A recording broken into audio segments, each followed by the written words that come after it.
বন্ধুরা, আমার ডেলি ব্লগে আপনাদেরকে অনেক স্বাগত জানিয়ে আজকের ভিডিওটা শুরু করলাম।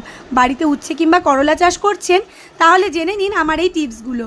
কিভাবে স্ত্রী ফুল হলে তবেই তাড়াতাড়ি ফলন বাড়বে সেটা জানতে ভিডিওটা স্কিপ না করে দেখতে থাকুন। প্রথমেই বলি, স্ত্রী ফুল গাছে কিভাবে বাড়াবেন। স্ত্রী ফুল বাড়লে তবেই তো ফলন হবে। তার জন্য গাছের যে বাড়ন্ত ডগা, সেই ডগাটাকে কেটে দিতে হবে।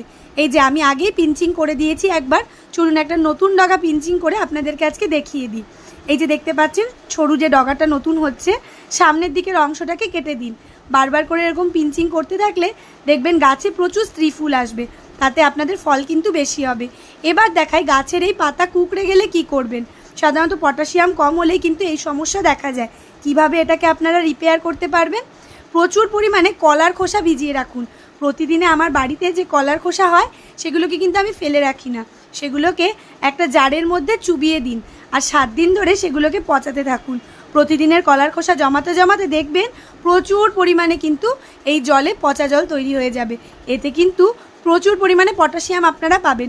মোটামুটি 7 দিন ধরে পচিয়ে রেখেছি। কলার খোসাগুলো ভালো করে ডুবিয়ে ডুবিয়ে জল দেবেন, একটা ঢাকা দিয়ে রেখে দেবেন।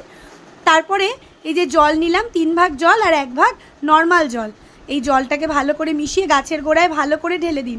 শুধু যে উচ্ছে গাছেই দেবেন তা নয়, সব রকম চাষের সবজিতে কিংবা জবা ফুল গাছেও কিন্তু এই জল দিলে সেটা গাছের জন্য খুব পুষ্টিকর।